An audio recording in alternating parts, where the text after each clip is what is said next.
Hey, you guys, welcome back to the salon. So, we're on the second installment of this potentially very, very long running series. What the hell have I gotten myself into? You know. So the first installment obviously, was 1972, which was the year I was born. So today we're talking about 1973, when I was just 1 year old. 1973 was an absolutely cracking year for just iconic horror movies. And there was really just a treasure trove, an embarrassment of riches, if you will, of amazing movies to choose from. But honestly, my five favorite ones from 1973 were really like a no-brainer. I think I picked them in like less than 2 minutes. So here they are in no particular order except for alphabetical. So god damn it, I love this movie. And I would happily argue that this is not only one of the finest horror films of the 1970s, but also just one of the best horror movies of all time. This was adapted from a Daphne du Maurier short story, innovatively directed by Nicholas Roeg. I always pronounce it like that, and I'm always sure that I'm wrong, but you know what I mean. So Don't Look Now is generally classified as a thriller, but I guess more specifically has a great deal in common with, Italian giallo movies from this time period. It's actually set in Italy, even though it's obviously in English. It has like a very, very heavy use of symbolism, particularly like the color red and stuff. It has like a lot of very overt like sexuality in it, and it has like a murder mystery backdrop, even though the murder mystery is kind of like on the perimeter of like the main story. The main story being, it's kind of about this married couple whose names are John and Laura Baxter, and they're played by Donald Sutherland and Julie Christie, respectively. And they actually lose their daughter Christine to an accidental drowning, which happens on their property, like in England. So obviously grief-stricken and wanting a change of scenery, hoping it'll take their mind off of things, they end up moving to Venice, where John is working, like he works with the crew to like restore old, Gothic cathedrals and stuff. So that's what he's doing. He got like offered a project like to go work on this cathedral in Venice. So he thinks this is a good opportunity to go. So they both go to Venice. Now, while they're there, Laura gets approached by a pair of sisters. One of them is a blind psychic, like a psychic medium. And the sisters tell her that Christine's spirit is nearby and that she's doing fine and everything. Laura is really like overjoyed and sort of like wants to hang out with these psychics and stuff all the time. But John, who is very, very skeptical, is really dismissive of the whole thing. They get into a lot of arguments about it because he wishes that Laura would just accept the reality that their daughter is gone. And he just doesn't want her getting taken in by what he thinks is just a bunch of bullshit. But as skeptical as John is, though, he soon starts to experience some pretty weird shit of his own. Like, he keeps seeing what he thinks is a child in a red raincoat, like, running through the streets of Venice. This is the same red raincoat that Christine was wearing when she died. He also starts having what appear to be visions, although he's not real clear about whether they're the past, the present, or the future. Really, because he's skeptical, he doesn't really see them as visions at all. But he's not really sure like what they mean or why he keeps having them. Oh, and to top it all off too, like I mentioned about the murder mystery thing being kind of around the fringes, there's also a serial killer running around loose in the city, which actually does end up linking up with the main plot later on. Now, Don't Look Now is an art film for sure, and it has a very kind of fractured, a little bit confusing narrative. I don't think it's confusing, but it's one of those ones where you need to see it like a couple times to make sure like you've got everything that's going on. It also has a very obsessive repetition of themes, particularly like the color red and like the use of water and glass and things like that. So it might not really be for everybody, but I just adore this movie. It's like so unsettling. It's kind of like subtly surrealistic. And the ending is one of the creepiest The most creepy, like, fucking endings of all time. I think the first time I saw it, like, my hair stood on end or something like that. But it's so fucking great. And it's also, like, kind of a bleak ending, too, which, usually I'm a big fan of those. But yeah, it's a brilliant, brilliant film. And I feel like a lot of people that are really into horror have seen it, but I don't know. I kind of feel like if you're into more sort of, like, visceral, like, gory type of horror, this is much more like I said, I hate to use the term elevated horror, but it is much more like an art film, but it's super creepy and I love it. So yeah, I feel like it's probably the law at this point that any discussion of the best horror movies from the 1970s pretty much has to include William Friedkin's seminal classic, The Exorcist. I mean, good thing I don't really need there to be a law, because I will agree and concede that this is easily another one of the greatest horror films ever made. And in fact, I will say this too, I don't know if this is a controversial statement or not, probably not. Even though the movie was adapted for the screen by William Peter Blatty, who obviously wrote the best-selling novel, in my opinion, this is one of the very rare cases where the film is way better than the book. The book is good too, don't get me wrong, but I think there's just something about the movie that really, like, took it up several notches. So I don't usually say that, because 99.99% of the time, like, the book is better. But I think in this case, I actually liked the movie way more than I liked the book. And I did like the book, I'm not saying that. So because The Exorcist is such a cultural milestone and has really kind of, like, been analyzed to death, and as well as being, like, parodied endlessly in pop culture, I think it's really difficult for people nowadays to really kind of grasp the impact that this movie had when it first came out. I mean, it had a very frank, very graphic depiction of just an innocent young girl who had done absolutely nothing, who becomes possessed by a demon just randomly. I mean, the whole pea soup vomit thing, I mean, the crucifix masturbation, which is still a little bit shocking nowadays. I mean, but for the time, it was, like, super, super shocking. And audiences at the time, I mean, there was all these kind of stories about people passing out and, like, people going into, like, having panic attacks and all this other kind of stuff. Some of that, I'm sure, was kind of like studio hype and whatnot, but people really hadn't seen anything like this before. And there were also kind of all these stories about these very dire goings on kind of behind the scenes. Like, there was a fire that destroyed most of the set, and kind of the long-term injuries that were sustained by both Ellen Burstyn and Linda Blair, like, while they were shooting, like, because of the shooting, they kind of got hurt.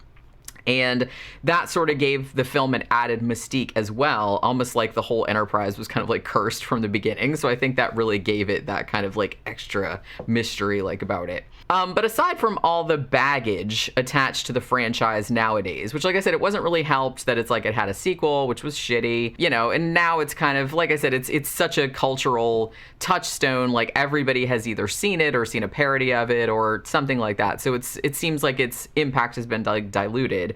So I kind of feel like it's worth reiterating that The Exorcist, I mean, at its core, is just a damn good horror movie. I mean, the acting is just impeccable. The characters are very nuanced and very sympathetic. I mean, the shot compositions are gorgeous, and there are some really scary sequences. And when I say that, most of my favorite scary scenes in The Exorcist aren't even, like, the super showy ones that take place, like, once the possession really starts rolling. I mean, for my money, the most disquieting shit in the movie is the real subtle shit. Like, like when Father Karras has, like, those creepy ass dreams about his mom, like where she's sitting on the bed, like under this light, or kind of, like, descending down into the subway or something like that. I mean, that creeps me the fuck out. The scene where Linda Blair, comes down the stairs, and, that flat affect of her voice when she tells that astronaut, "You're gonna die up there," like, before she pees herself. And so it's like, that is creepy as shit. I mean, and some of the, like, more over the top stuff, like this, but the upside down spider walk and stuff like that, that's great too. But I'm just saying, I'm usually gonna be more creeped out by, like, subtler shit. So there's a ton of that in The Exorcist, and then there's, like, a ton of, like, real over the top stuff too. But it's just, like, a brilliant, brilliant movie.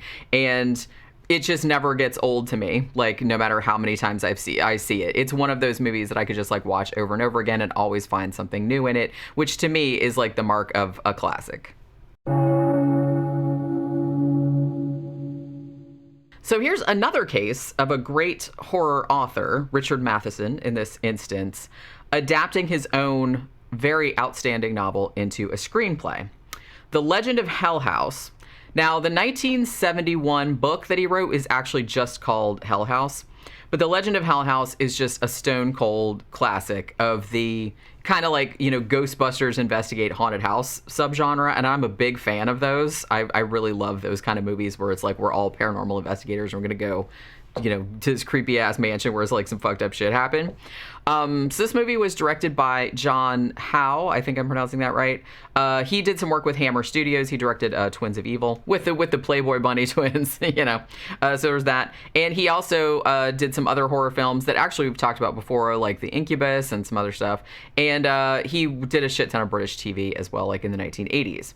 So Hell House, the book and the movie, kind of takes several dollops of inspiration from Shirley Jackson's, quintessential 1959 novel, The Haunting of Hill House. Like I said, best haunted house novel of the 20th century, easily. Not even there's competition in that area, but nothing like approaching it. But Hell House sort of like increases the lurid aspects of the story, of that kind of story, like, and is a lot more gruesome and kind of like more, I don't want to say like over the top. It's a little bit more over the top, and it adds kind of an interesting wrinkle, like a more scientific framework to the proceedings, I guess. Essentially what it is it's kind of pitting a materialist researcher against two mediums who absolutely believe in the reality of the supernatural. So like there's a conflict going on between like, science and the paranormal. So Legend of Hell House centers around a physicist whose name is Dr. Lionel Barrett, and he's played by Clive Reville. And he's pretty much convinced that he can, quote unquote, solve hauntings with a machine that he's designed. Now, what this machine is supposed to do is that it's supposed to dispel the electromagnetic energy in a haunted house that is supposedly causing the manifestations. So he gets recruited by this dying millionaire to see if he can prove or disprove the existence of an afterlife. Now, this millionaire owns a mansion, this crumbly old mansion, which is supposed to be haunted. So they're like, well, if you're going to prove it or disprove it, go to this mansion and do like an investigation and see what you can see. So this place used to be owned by this very, very wealthy sadist and also murderer named Emmerich Belasco, who is long dead. So he goes there to do that. Now, also in the mix are Ben Fisher, who's played by an awesome Roddy McDowall. I mean, I love him in everything, but he's great in this. He's actually a physical medium, and he's the sole survivor of the last investigation of the Belasco house, where everybody like went completely crazy and died in various ways. And then you also have Florence Tanner, played by Pamela Franklin, and she's this kind of like very waif-like woman. She's a mental medium, and she is sort of convinced that she's communicating with several spirits inside the mansion. And she does like the seances and does the ectoplasm and all that kind of stuff. So that's where, you guys know I love seance imagery in movies. So there's some of that in there in this too, which I love. And also you have Lionel's wife, Anne, who's played by Gail Honeycutt. And she kind of like comes along for the ride, but she also ends up like causing some disruption like later on, probably because she's kind of like sexually repressed a little bit. Like maybe her and her husband aren't really banging as much as they used to. So she kind of gets, I don't know if I want to say she gets like possessed, but she like the house starts to get to her because the history of the house is sort of like involved with all this like real sadistic, like it was a guy that owned it. He was like kind of a pervert, and he would like bring people in and like sexually torture them and shit like that. So you're kind of led to believe that that's kind of where the haunting is going, and it's sort of like, possessing people to kind of give into their baser instincts, I guess. This is another movie that I just never get tired of. There's something really kind of like comforting like about it. It has this, old dark house atmosphere, which I love that. And the interplay between the characters is actually really, really interesting. Like all the arguments that they have about like science, materialism versus paranormal, and just all the characters are interesting. And I really like all the, kind of the character interaction between them. Now, I will say the resolution of the haunting is a tad bizarre. It's from the book. Like I said, Richard Matheson wrote the novel, and he also wrote the screenplay. But to be honest, that's just kind of like part of the movie's enduring charm for me. And this is another one that I would gladly sit down and watch like every couple of weeks, once a month, something like that, for the rest of my life. And I would never get sick of it. It's just, I love haunted house movies, and this is easily one of my favorite ones. So I covered 1972's Blacula in the last list because that was one of my favorite films for 1972. And I think that I might have mentioned there that if anything, I actually like the sequel a little bit better. Not saying that Blacula isn't awesome, because it is, it's one of my favorite movies in 1972. But I think I like the sequel a little bit better. I think what pushes it ever so slightly ahead of the original for me is the whole voodoo angle, because I really, really like movies with like old school voodoo kind of stuff going on. I just like that whole, the whole imagery. I just like, it's kind of like a little bit of a folk horror thing, but I just like all of that. So since Mama Walde, played again here by the excellent William Marshall, who just gives this character like such depth and gravitas and elegance. He's just so fucking great. So he got super dead at the end of the first movie. Spoiler alert. He's a vampire. He's gonna get killed at the end of the first one. So there had to be a way to bring him back for the sequel. And honestly, I think the writers did like did something pretty great with it. So what happens in the movie, there's a guy named Willis who's actually played by Richard Lawson. I think this was his first film role. And he would later go on to play, he was in a bunch of stuff, but he would actually go on to play Ryan in Poltergeist. And I think he was in V as well, now that I'm thinking about it. So Willis is jealous that his voodoo queen mom has actually selected her apprentice to succeed her rather than him. So he's like really pissed about it. So what he does is he buys Mama Walde's bones, and he does kind of like a voodoo style ritual to bring him back to kind of kick ass on his behalf. Like he thinks it's going to give him power. Blacula, though, is not about that lackey life. And basically, once he comes back to life, he bites Willis, and he's like, okay, well, now you're my vampire slave, and you can't leave the house, and you can't go anywhere. You can't see your cool threads in the mirror anymore. And he's like, you can't go out to the clubs dancing, all this other kind of stuff. You're just going to do what I say. So he just like fucking drops the nuts all over it. So subsequently, Mama Walde and his kind of ever-growing vampire horde, because this kind of goes along with the same thing as, the original Dracula, where, you bite somebody and they turn into a vampire too. So the horde grows exponentially, and so more people start dying. But Blacula also ends up befriending the new voodoo queen, who we referred to earlier, whose name is Lisa Fortier, who's actually played by Pam Grier. She's great in this, and he's kind of hoping that she'll be able to cure him of his vampirism. So again, this kind of lends him that sympathetic angle that really, I guess, like endeared his character so much like to audiences of the first film. Like, yes, he's the villain, and yes, he's a killer, but you can't help but like him and root for the guy, like on the same, but because he didn't choose to be a vampire. If you saw the first movie, he got turned into a vampire like against his will. So he's, living the vampire life because he doesn't really have a choice, but he doesn't like it, and so he wants the vampirism reversed, and he thinks maybe she can help. Blacula Scream, incidentally, was directed by Bob Kaljan. I'm so bad with like pronouncing people's names, and it's like when you see them written, it's just kind of like that seems like it'd be super easy to pronounce, but then when I think about it, I'm like, oh my god, there's like 5 different ways that simple sequence of letters could be pronounced, and it just like makes me so angry. So anyway, the same guy who directed this is also the man responsible for the very fun early 70s movies, Count Yorga Vampire, and also The Return of Count Yorga. He also did like a lot of TV, like in the 70s and 80s. He directed episodes of like Wonder Woman, Starsky and Hutch, Dukes of Hazzard, Charlie's Angels, Fame, Hill Street Blues, all kind of stuff. Sadly, he died of cancer in 1982 at the very young age of 52 years old. But I mean, because he directed Blacula Scream, in my book, he's going to live forever, just like Mama Walde himself. So see what I mean about 1973 being just a banner year for horror classics? I mean, like I said, it was just so easy. There was like a shit ton of good movies that came out this year, but the top 5 was just kind of like, oh, done. It was like that. So Robin Hardy's delightfully sinister folk horror film, The Wicker Man, sort of dispensed with a lot more of the bloody, gory, gruesome, sensational violence common in the horror films of the period. Like I said, you had a lot of kind of early slashers. You had a lot of, stuff like Last House on the Left, like a lot of really sleazy stuff. So Robin Hardy wanted to make something, what he called, quote unquote, literate, and, and maybe something a little more subdued. I mean, it ended up being really just as chilling, just as disturbing as anything that was, way bloodier. Now, The Wicker Man, it was somewhat loosely based on David Pinner's 1967 novel Ritual. The movie tells the story of this very devoutly religious and exceedingly uptight police sergeant. I mean, he's super uptight. His name is Neil Howie, and he's actually played by Edward Woodward, who is just like being his puritanical best in this one.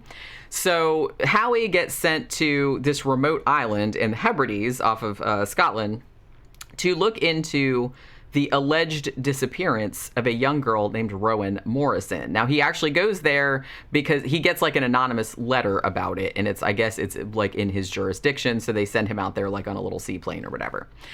So once he gets there, his very strict Christian beliefs, I mean, the dude is like in his 40s and he's still a virgin. So you know that he's like fucking serious about this shit. So his beliefs are just kind of challenged at every turn as it becomes clear that the inhabitants of Summer Isle, which is what the name of the island is, are unabashed pagans whose kind of adulation of their ancient Celtic deities and also their faith in the efficacy of sacrifice are every bit as sincere and fervent as Howie's own Christian ideology, which makes this a very, very interesting sort of like, I don't know, this makes it this really interesting like meeting of the minds, I guess, of like kind of like religious stuff. So another thing that becomes very obvious as the story goes on is that the people of Summer Isle are playing some kind of very ominous game with Howie. They seem to take great pleasure and delight in subverting his Christian sensibilities, kind of amused that he's like offended by the shit that they're doing. They kind of try to tempt him into like maybe sinning or just kind of like they're just fucking with him, you know what I mean? The great thing about the movie though is that the pagans, while ultimately they are pretty much like the villains of the piece, obviously, but they come across as, very relatable, very understandable, and actually much more likable than Howie, who is ostensibly the hero. I mean, Howie kind of comes across as really like a sourpuss. He's like a busybody. He comes to this island and just starts judging everyone else and telling them they shouldn't be doing this and they shouldn't be doing that and all this other kind of crap when it really doesn't concern him all that much. So like I said, he's not like a super likable hero, even though you kind of have more sympathy toward him for, as the movie goes on, and worse and worse shit starts to happen to him. I mean, the scandalized conversations that he has with the ruler of the island, Lord Summer Isle, who's played by the always magnificent Christopher Lee, in what I believe he said was one of his favorite roles, if not his very favorite role. I mean, it kind of particularly demonstrates the way that the pagans come off as like a lot more logical, maybe a lot more sincere, and like I said, a lot more likable, even while they're plotting to essentially like sacrifice him to ensure a good harvest. To them, it doesn't seem like they have any... The interesting thing about it is the pagans don't really seem to have any animosity toward him as a person or toward his beliefs. To them, he's just, we needed a sacrifice because they genuinely believe if we sacrifice him, then, because our harvests have been kind of shitty the last, so we need to like do a sacrifice. So they don't have any animosity toward him in particular. He was just kind of like the person they, were able to lure there so they could sacrifice him, whereas he seems to have like a lot of animosity toward them and their beliefs. So he's a lot more closed-minded, but then on the other hand, he's the one that ends up getting fucked and, they end up being the villains. So it's just kind of a really interesting moral gray area type of movie. Now, I can't end this video without mentioning the 2006 remake of The Wicker Man, which was directed by Neil LaBute and stars Nicolas Cage in one of his most memed performances. This movie was infamously bad and became kind of one of those movies that was celebrated internet-wide for its very, ridiculousness. Now, I will say it makes me kind of sad that the remake was such a shit show and became, a complete laughingstock among moviegoers all over the globe. But on the other hand, I can't deny that the thing was wildly entertaining, albeit probably not for the reasons that the filmmakers intended. And hey, I mean, if it got a few more people to go back and watch the original good movie, then, It's all good. It's fine. It's fine. And, you know, it was, like I said, it was still funny as shit, even though I'm sure it wasn't supposed to be. So, yeah, I mean, I'm always down for a great folk horror movie. I really like the folk horror subgenre. And The Wicker Man is one of the kind of towering giants, the Wicker Man of the subgenre, if you will. I mean, there's creepy animal masks, there's maypoles, there's hands of glory, you know, a dude gets burned alive. It's awesome. And I just love it. It's just so subtly creepy. And it's just really the quintessential like British folk horror movie from the period. So thanks for watching this list. Whenever I decide to do the next one, obviously we'll be talking about 1974. So remember to like and share and subscribe and comment and all that other kind of stuff. And remember also to go to scaresalon.com because there's a lot more content over there, a lot of written reviews and things like that that you can read.